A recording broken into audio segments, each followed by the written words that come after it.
네, 감사합니다. 오늘 오지 않은 친구들은 연락해서 전달하도록 하겠습니다. 네, 음, 말씀을 보면서 옆에 계신 분들과 다시 한번 인사했으면 좋겠습니다. 안녕하세요. 안녕하세요. 네, 멀리 계신 분들과도 인사해 주십시오. 안녕하세요. 아이비카.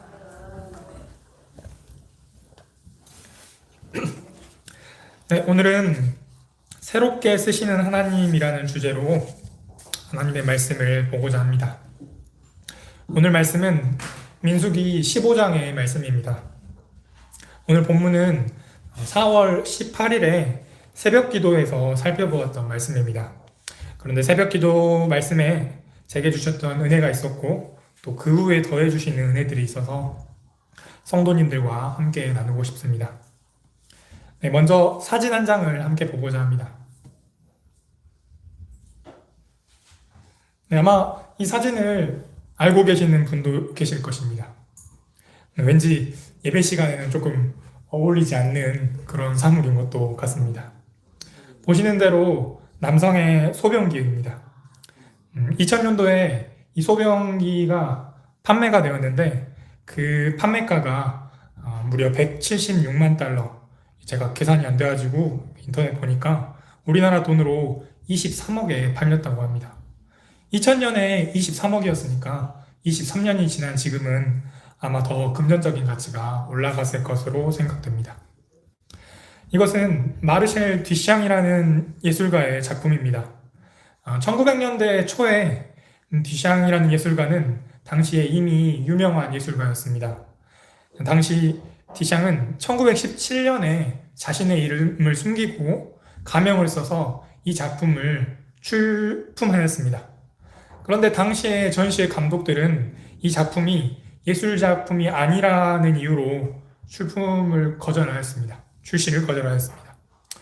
실제로 이 사진 속의 사물은 원래 처음의 작품이 아니라고 합니다. 처음의 작품은 그 감독관들이 구석으로 몰아놔가지고 찾을 수 없었다라고 합니다. 예술 작품이 아니라고 생각되어서 버려진 것이었습니다. 이 작품에 대해서는 이후에 수많은 논란들이 일어났습니다. 디샹의 작품은 예술계에서 큰 반향을 일으켰습니다. 왜냐하면 이전에는 예술이라 함은 예술가가 자신의 재료를 가지고 직접 창조한 것을 예술 작품으로 말했습니다. 그런데 디샹의 작품은 예술가가 다른 누군가가 만든 기성품을 가지고 와서 그 생각을 담아서 만들어낸 것도 예술 작품이 된다라는 것으로 관점을 변화시킨 혁명적인 예술 작품이었습니다. 근데 제가 이 작품에서 말씀드리고 싶은 것은 디샹은 이 소변기라는 사물을 선택하여서 그것을 완전하게 새로운 것으로 바꾸었습니다. 변기에서 혁명을 일으킨 예술 작품으로 바꾸었다는 점입니다. 사진 하나를 더 보겠습니다. 네, 이거는 아마 더 잘 아실 것 같습니다. 1988년도에 88올림픽을 맞아서 백남준 선생님께서 1003개 TV 브라운관을 가지고 다다익선이라는 작품을 만들었습니다. 1003이라는 숫자는 10월 3일 개천절을 의미한다고 하더라고요. 이 작품 역시 마찬가지로 TV 브라운관이라는 사물을 완전히 새롭게 바꾸어서 예술 작품으로 만든 것입니다. 오늘은 이처럼 이전의 것을 완전하게 새롭게 바꾸셨던 사건을 함께 살펴보고자 합니다. 먼저 오늘 본문의 첫 부분인 민수기 15장 1절 2절을 살펴봅니다. 제가 읽겠습니다. 주님께서 모세에게 말씀하셨다. 너는 이스라엘 자손에게 일러라. 그들에게 이렇게 말하여라. 이제 너희는 내가 너희에게 줄 땅, 곧 너희가 살 곳으로 들어갈 것이다. 아멘. 오늘 본문은 하나님께서 모세를 통해 이스라엘 자손에게 하신 말씀입니다. 그 말씀이 어떤 말씀인가 하면 하나님은 이제 이스라엘 자손에게 가나안 땅, 약속의 땅을 줄 것이고 그 땅으로 이스라엘 자손이 들어갈 것임을 말씀하셨습니다. 그리고 곧 이스라엘 자손이 살아갈 그 땅으로 들어간다라고 약속하신 것입니다. 1, 2절을 통해서 시간적인 배경을 알 수 있습니다. 광야에 있었던 이스라엘 자손이 이제 출애굽한 지 40년을 지나서 이제 약속의 땅으로 들어가기 직전인 것입니다. 그 직전에 하나님께서는 이스라엘 자손에게 이렇게 말씀하신 것입니다. 이어서 3절의 말씀은 그러면이라는 단어로 시작합니다. 그 땅으로 들어가면이라는 의미입니다. 광야에서 이제 가나안 땅으로 들어가면 어떻게 해야 할지를 하나님께서 말씀하고자 하십니다. 하나님은 이스라엘 자손에게 제사를 드리는 것에 대해서 말씀하셨습니다. 그 땅으로 들어가면 이렇게 제사를 지내라고 하셨습니다. 그렇게 말씀하신 것은 그 땅으로 들어갈 것임을 말씀하고 계신 것입니다. 하나님께서 아브라함에게 약속하신 그 땅입니다. 이삭에게 말씀하신 그 땅이고 또 야곱에게 주시겠다고 하신 그 약속의 땅으로 이스라엘 자손이 분명하게 들어갈 것을 말씀하셨습니다. 이후에 3절부터 10절까지는 이러이런 방식으로 제사를 드리라고 말씀하셨습니다. 그런데 제사의 종류가 좀 다양하고 복잡해서 제사에 대해서 먼저 소개하고자 합니다. 먼저 오늘 말씀에 나오는 불살라 바치는 제사인 화제라는 방식이 있습니다. 불화자를 쓴 것입니다. 그만큼 제물을 태워서 드리는 제사를 말합니다. 오늘 말씀에는 나오진 않지만 불을 사용하지 않는, 불로 태우지 않는 제사도 있습니다. 거제라는 제사 방식은 이렇게 제물을 들어 올렸다가 내리는 방식이고요. 또 요제라는 제사의 방식은 제물을 흔드는 방식의 제사라고 합니다. 다음은 이스라엘 자손이 제물로 무엇을 태우느냐에 따라서 또 제사의 이름이 달라집니다. 가장 잘 알고 계시는 것은 아마 번제일 것입니다. 번제는 짐승을 불로 태워서 완전하게 태우고 향기를 하나님께 드리는 제사입니다. 화목제라는 제사도 있는데 이것도 번제와 유사하게 불로 태우지만 완전하게 태우지 않고 제물을 남겨서 제사장들과 나누어 먹는 것이 화목제와 번제의 차이점이라고 합니다. 그리고 세 번째로는 곡식에다가, 그러니까 곡식의 가루에다가 기름과 유향을 섞어서 반죽을 만들고 이것을 드리는 소제가 있습니다. 그리고 마지막으로는 포도주나 독주를 희생 제물 위에 부어서 그것을 불로 태우는 전제가 있습니다. 이때 전제는 앞서 말한 번제, 화목제, 소제와 함께 드려지는 제사라고 합니다. 그래서 한 번 더 말씀드리면 불로 태우는 번제, 그 다음에 다 태우지는 않는 화목제, 그 다음에 곡식을 드리는 소제, 그 다음에 포도주를 태우는 전제가 있습니다. 이어서 그러면 이런 내용을 바탕으로 3절부터 내용을 함께 봅니다. 3절부터 5절을 제가 4절을 제가 읽겠습니다.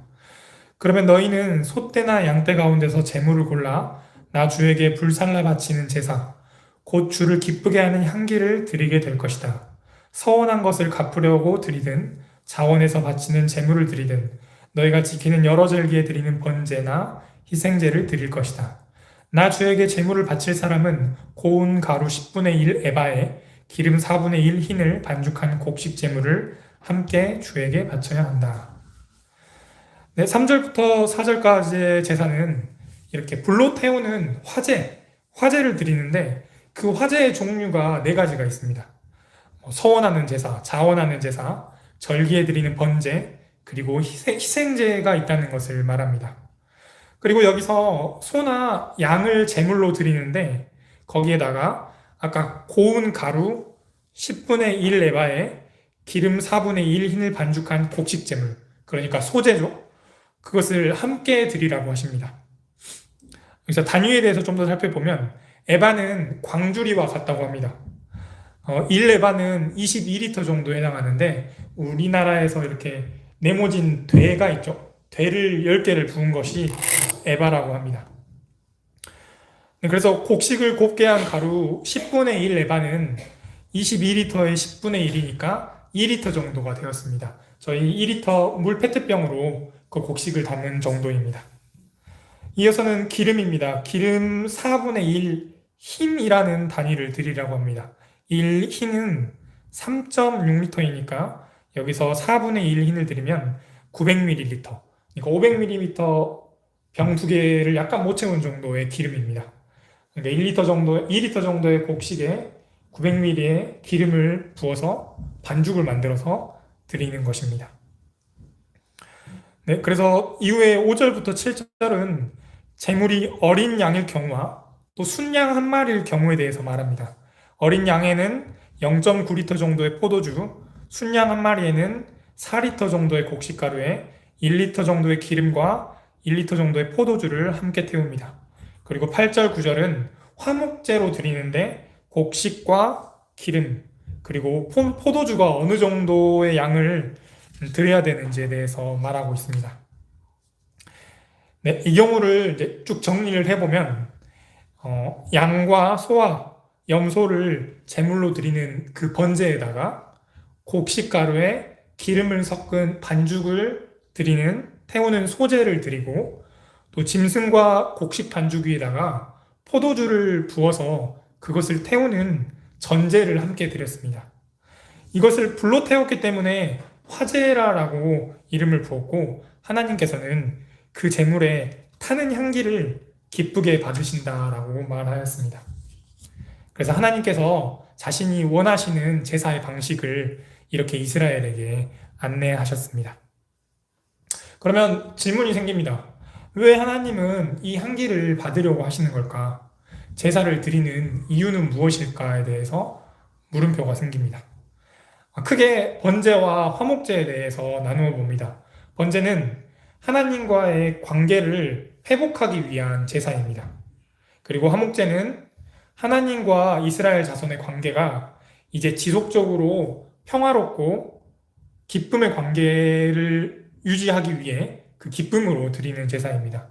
곡물로 드리는 소제는 자신의 소유가 모두 하나님의 것이라는 것입니다. 그리고 포도주를 부어드리는 전제는 하나님을 향한 이스라엘 백성의 뜨거운 마음을 그리고 뜨거운 정신을 의미합니다. 이것 또한 정리해보면 하나님과의 관계를 회복하고 그 관계를 유지하는 기쁨을 드리고 또 이제 그 기쁨으로 내 모든 것을 하나님께 드리는 의미를 제사가 담고 있습니다. 네, 이렇게 잘 들어주셔서 감사합니다. 네, 하나님께서 받고자 하시는 향기를 위해서 불로 태우는 그 제물들을 조금 더 살펴봅니다. 먼저 양과 소와 염소 등의 가축입니다. 그러면 이 가축들은 어디서 자라나고 어디서 왔을까요? 생각해보면 출애굽할 때 가져왔거나 아니면 가나안 땅에서 자라고 있는 것을 가져왔거나 그런 두 경우인데 민수기 20장을 참고로 합니다. 민수기 20장을 보면 이스라엘 자손이 모세를 원망할 때 이렇게 말합니다. 우리와 우리 짐승을 여기서 다 죽게 하느냐라고 합니다. 또한 물이 없어서 원망했던 이스라엘 자손에게 모세가 이제 지팡이로 반석을 쳐서 바위를 쳐서 물을 나오게 하는데 그 지팡이로 반석을 2번 침해 물이 많이 나오므로 회중과 그들의 짐승이 마시니라 라고 성경에 나와 있습니다. 그러니까 광야에서 이스라엘 백성은 그 가축을 계속 길렀던 셈입니다.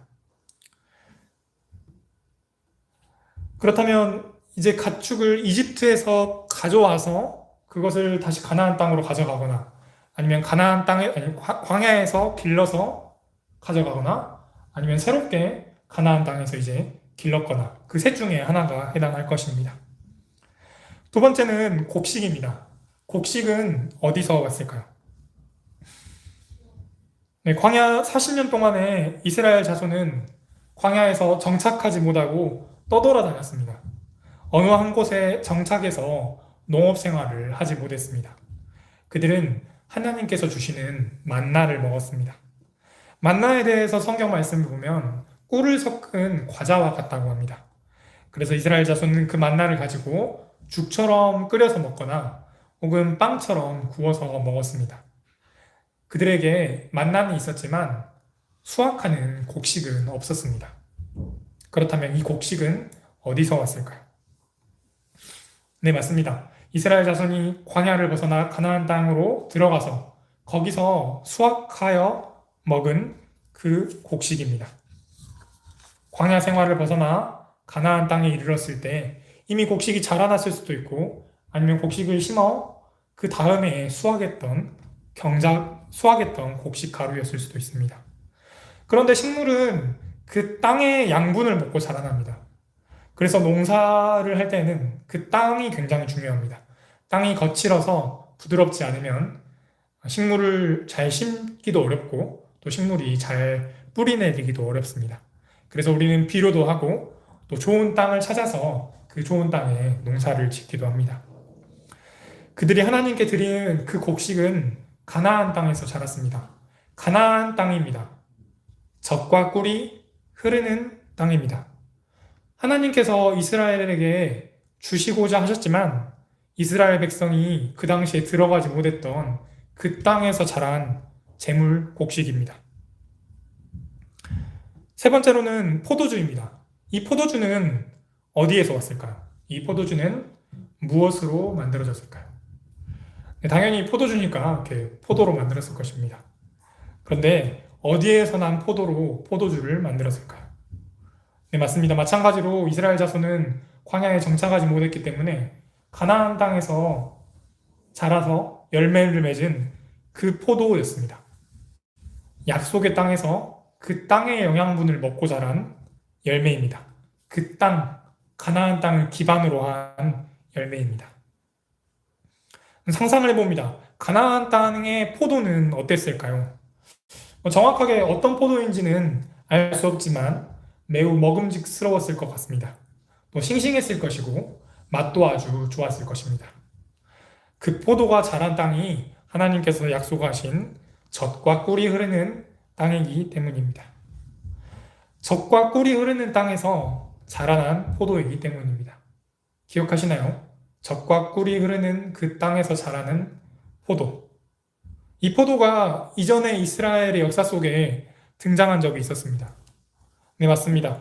포도송이가 너무 커서 막대기에 그 포도송이를 묶어서 두 사람이 가져왔다라고 합니다. 12정탐꾼이 가나안 땅을 정탐하고 메고 나와서 모세와 이스라엘 회중에게 보여주었던 그 가나안 땅의 포도를 말합니다. 잘 알고 계시겠지만 그와 관련된 말씀들을 다시 짧게 살펴봅니다. 오늘 본문이 15장이었으니까 두 장 앞으로 가서 13장에 해당되는 말씀이 있습니다. 이스라엘 백성이 이집트에서 탈출한 지 1년이 지난 두 번째 해가 되었습니다. 두 번째 해 2월 첫날에 그들은 시내산에 머물러 있었습니다. 그리고 하나님께서는 모세에게 말씀하시기를 이스라엘의 12지파에서 그 지파에서 한 사람씩 지도자를 뽑아서 가나안 땅으로 40일 동안 정탐을 보내라고 하셨습니다. 12정탐꾼은 모세가 명한 대로 가나안 땅으로 가서 그 땅을 정찰하였습니다. 모세는 정탐할 지역, 구역을 정해 주었고요. 또 그리고 그곳에서 살고 있는 사람들이 장막을 치고 살고 있는지 또 성벽 속에 살고 있는지 이런 것들도 알아보라고 하셨습니다. 그리고 앞서 말씀드린 대로 그 땅의 열매를 가져오라라고 하였습니다. 그런데 성경에서 보기를 그 시기가 포도가 수확할 시기였다라고 말합니다. 그래서 정탐꾼들은 모세의 명령대로 그 땅을 정탐한 뒤에 포도송이를 가지고 이제 모세와 이스라엘 회중에게 나아가서 정탐한 결과들을 보고하였습니다. 그곳은 정말로 젖과 꿀이 흐르는 땅이었습니다. 그 포도송이만 봐도 알 수 있었습니다. 그 후에 12정탐꾼의 의견이 나뉩니다. 10명의 정탐꾼이 말하기를 그곳에는 거인들이 살고 있다고 합니다. 우리는 메뚜기와 같다라고 이야기합니다. 우리는 그들의 밥이라고 이야기합니다.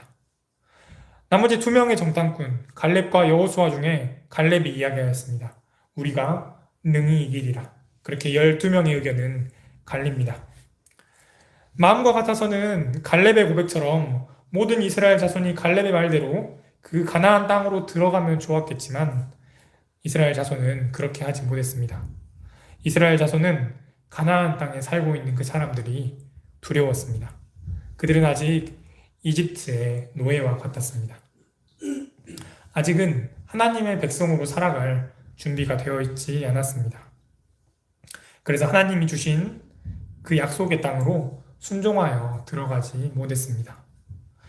이 때문에 그 당시 이스라엘 자손은 이때 사건을 기점으로 20살이 넘은 사람들은 가나안 땅에 들어가지 못합니다. 20살 이하의 사람들이 40년이 지난 뒤에 가나안 땅에 들어가게 된 것입니다. 네, 우리의 삶도 이와 마찬가지입니다. 우리에게 좋은 것을 주시려고 하나님께서 약속하신 것들이 있습니다. 행복한 나의 가족을 주시려 하시고, 또 행복한 부부관계를 주시려 하시고, 또 행복한 교회 공동체도, 삶의 교회도 주려고 하십니다. 또 풍성한 삶도 약속하셨습니다. 성경에서 말하기를 그런즉 내가 온 것은 양으로 생명을 얻게 하되 더 풍성히 얻게 하려는 것이다 라고 말씀하셨습니다. 하나님은 이 좋은 것들을 주고자 하시지만 우리는 불순종하여 받지 못한 것들이 있습니다. 그 이유는 아마 다양할 것입니다.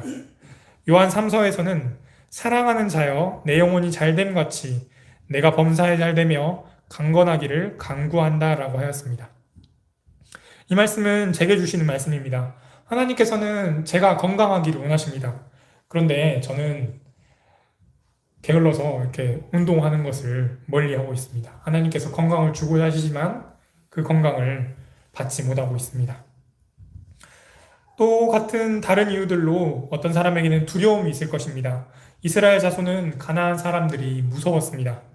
이제까지 경험해보지 못한 것은 새롭습니다. 새로운 곳은 한편으로는 낯설고 두려운 곳입니다. 삶을 변화시켜야 하고요. 또 나 자신을 변화시켜야 하고 또 새로운 나의 모습으로 나아가는 그 과정이 두렵기 때문입니다. 네, 그러나 이제 하나님께서는 이스라엘 자손의 불순종, 하나님을 신뢰하지 못했던 그 불순종을 변화시킵니다. 이스라엘 자손이 두려움으로 들어가지 못했던 가나안 땅에서 자란 그 곡식을 사용하십니다. 그 곡식으로 제사를 드려서 그 향기를 받기를 원하십니다. 뿐만 아닙니다. 불순종을 기억나게 하는 그 포도를 하나님께서 새롭게 사용하십니다. 그 포도를 포도주로 바꾸어서 새롭게 사용하십니다. 동물과 곡식 반죽 위에 포도주를 부어서 불로 태움으로 하나님은 그 향기를 받고 싶어 하십니다. 불순종의 상징이었던 그 포도를 하나님과 이스라엘 자손의 관계 회복을 위한 도구로 새롭게 사용하고자 하십니다. 성경에서는 하나님께서 이렇게 새롭게 사용하시는 경우가 많습니다. 아마 아브라함의 아내 사라를 기억할 것입니다. 하나님께서는 아브라함에게 말씀하시기를 내년에 너의 아내 사라에게 아들이 있을 것이다 라고 하셨습니다. 사라는 장막 뒤에서 그것을 듣고 있다가 자신의 나이가 많고 또 자신의 여성의 생리가 끊어졌기 때문에 속으로 웃었습니다. 남편 아브라함도 늙었고 또 자신도 노쇠하였으니 무슨 즐거움이 있겠느냐라고 생각했기 때문입니다. 하나님께서는 아브라함께 말씀하시기를 여호와께 능하지 못한 일이었거늘 왜 사라가 웃느냐라고 말씀하십니다. 사라는 무서워서 자신이 웃었다는 것을 부인하였습니다만 하나님께서는 사라에게 너가 웃었다라고 말씀하셨습니다.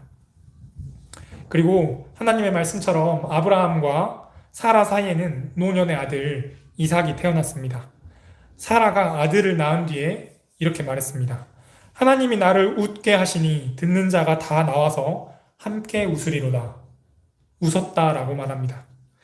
게다가 그의 아들의 이름 이삭의 이름은 웃음을 뜻하기까지 합니다. 하나님께서는 사라가 믿지 못해서 웃었던 그 웃음을 다시 새롭게 사용하셔서 기쁨과 즐거움의 웃음으로 바꾸셨습니다. 또 성경은 하나님께서 이렇게 원래의 의미를 바꾸는 것을 말합니다. 예수님께서 베드로에게 하신 말씀도 마찬가지입니다. 베드로에게 말씀하시기를 오늘 닭이 울기 전에 베드로 너가 3번 나를 부인하리라 말씀하셨습니다. 이 말씀처럼 베드로는 정말 3번을 부인하였습니다. 숫자 3, 3번입니다. 이후에 예수께서 부활하신 후에 베드로를 데려가셔서 3번 물어보십니다. 내가 나를 사랑하느냐? 내가 나를 사랑하느냐? 내가 나를 사랑하느냐? 3이라는 그 부인의 숫자를 이제 관계 회복으로 사용하시는 하나님의 숫자 3입니다.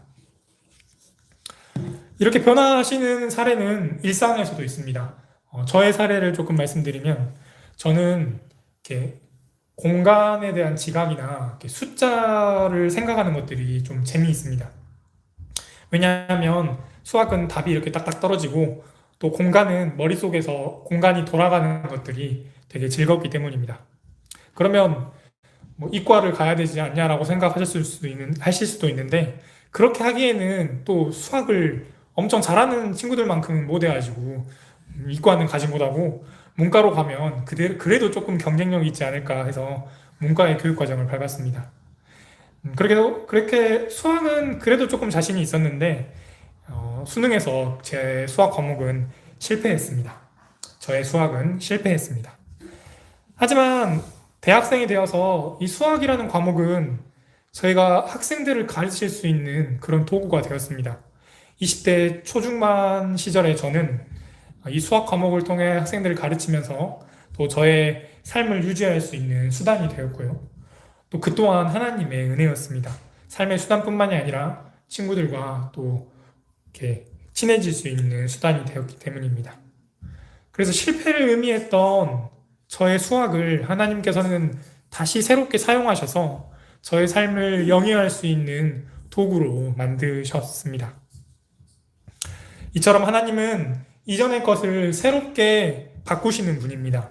40년 전 불순종을 의미했던 포도를 다시 사용하셔서 이제 기쁨의 제사를 의미하는 포도주로 바꾸셨습니다. 40년 전 이스라엘 자손이 두려워서 불순종하여서 들어가지 못했던 그 가나안 땅, 그 땅에서 난 곡식을 하나님께서 향기로 받으셨습니다. 바꾸시는 하나님은 여기서 그치지 않습니다. 포도주를 떠올리면 성경에서 무엇이 떠오르시나요? 네, 맞습니다. 힌트는 최원희 성도님이었습니다. 성도님께서 지난주에 이렇게 세례를 받으셨습니다. 세례가 끝난 뒤에 성찬식이 있었죠. 성찬식에서 저희가 떡을 먹고 또 포도주를 나누었습니다. 성찬에 대해서 성경은 이렇게 말합니다. 예수께서 떡을 가지사 축복하시고 떼어 제자들에게 주시며 이르시되 받으라 이것은 내 몸이니라. 그리고 이어서 말씀하셨습니다. 또 잔을 가지사 감사 기도하시고 그들에게 주시니 다 이를 마시매 이르시되 이것은 많은 사람을 위하여 흘리는 나의 피 곧 언약의 피니라. 내가 포도나무에서 난 것을 하나님 나라에서 새 것으로 마시는 날까지 다시 마시지 아니하리라 하시니라. 아멘. 하나님이신 예수님께서는 하나님과 우리의 단절된 관계를 회복하고자 하셨습니다. 예수님께서는 자신의 피, 관계의 회복을 나타내는 그 매개체를 필요로 하셨습니다. 돌아보면 예수님께서는 늘 무언가 한 가지를 매개체로 가져오셨습니다. 사마리아 여인에게는 구원을 설명하기 위해서 생수, 목마름이라는 것을 담은 생수를 가져오셨고요. 또 이스라엘의 선생인 니고데모에게는 거듭남이라는 단어를 가져오셔서 그것들을 설명하셨습니다. 또한 예수님 자신께서 사람들 위에 군림하는 왕이 아니라 평강의 왕임을 드러내기 위해서 사용하셨던 동물은 나귀였습니다. 이렇게 예수님께서는 매개체 하나, 그 단어 하나를 가져오셔서 말씀하신 것입니다. 이번에도 예수님은 어떤 단어를 사용하실까 고민하다가 포도주라는 단어를 선택하셨습니다. 이스라엘의 불순종과 두려움이 담겨있던 열매, 그 포도. 하나님께서 이제 자신의 백성으로 삼으시기 위해 포도를 포도주로 사용하셨던 것. 그리고 이제 다시 예수님께서 그 하나님과의 깨어진 관계를 회복시키기 위하셔서 그 포도주를 다시 한번 가져오셔서 사용하셨습니다. 이제 불순종의 상징이었던 포도는 하나님을 거쳐서 또 예수님께 이르러서 하나님과의 화해까지 이르게 됩니다. 같은 것이지만 완전하게 그 성질이 달라집니다. 고린도전서 5장 17절은 말합니다. 그런즉 누구든지 그리스도 안에 있으면 새로운 피조물이라. 이전 것은 지나갔으니 보라 새 것이 되었도다. 아멘. 예수님께서는 자신 안에 있는 누구든지 새롭게 하십니다. 예수님께서는 이스라엘 자손도 새롭게 하기를 원하셨습니다. 그래서 그들에게 있었던 것, 그들의 역사 속에 있었던 것, 포도를 포도주로 새 것으로 바꾸셔서 하나님과 이스라엘 자손의 관계를 회복하게 하셨습니다. 마찬가지로 오늘 우리에게도 예수님께서 주시는 은혜가 있습니다. 우리에게도 가나안 땅으로 들어가지 못했던 그 모습들이 있습니다. 그 모습을 바꾸시고 새롭게 사용하셔서 이제는 하나님께서 기쁨의 향기로 받으실 것입니다. 또한 예수님께서 그 매개체를 한 번 더 사용하셔서 하나님과 우리의 회복된 관계를 나타내는 그 상징으로 사용하실 것입니다. 그러한 은혜가 저와 성도님들 가운데 있기를 바랍니다. 이제 말씀을 맺습니다. 하나님은 이스라엘 자손에게 젖과 꿀이 흐르는 그 땅, 가나안 땅을 주고자 하셨습니다. 그러나 이스라엘 자손은 그것을 거부하였습니다. 그 땅에서 자란 그 포도송이를 보고서도 그 땅의 사람들을 두려워하였습니다. 하나님은 이제 그 포도를 선택하셔서 포도주라는 새로운 것으로 바꾸시고 그 포도주를 태워드리는 제사에 향기를 받고자 하셨습니다. 하나님께서는 이스라엘 자손의 자손과 회복된 관계가 주는 기쁨을 그리고 이스라엘 자손의 전부를 받고 싶어 하셨습니다. 변화는 한 번 더 이루어집니다. 예수님께서 우리의 죄의 문제를 해결하기 위하셔서 우리와 하나님과의 회복된 관계를 나타내시는 그 포도주를 선택하셨습니다. 포도주의 의미를 한 번 더 새롭게 하셨습니다. 하나님은 이전의 것을 새롭게 변화시키시는 분이십니다. 비록 우리의 불순종, 우리의 두려움, 우리의 나약함이 있지만 그것을 새롭게 바꾸어 사용하시는 하나님께서 우리와 기쁨의 관계를 원하십니다. 이번 한 주는 그 하나님과 기쁨의 관계를 누리시는 한 주가 되기를 바랍니다. 기도하겠습니다. 하나님 감사합니다. 약속의 땅으로 들어가지 못했던 이스라엘 자손이 있습니다. 그 땅에서 자라난 사람만한 포도를 보고도 들어가지 못했던 이스라엘 자손의 불순종이 있습니다. 그 불순종이 담긴 포도를 하나님께서 포도주로 다시 새롭게 사용하셨습니다. 그 제사를 드리는 그 향기를 기쁨으로 받기를 원하셨습니다. 그리고 예수님께서는 한 번 더 그 포도주를 사용하셔서 우리와 하나님과의 깨어진 관계를 회복하기를 원하셨습니다. 이번 한 주 새롭게 사용하시는 하나님의 은혜를 저희에게 주시옵소서. 예수님의 이름으로 기도드립니다. 아멘.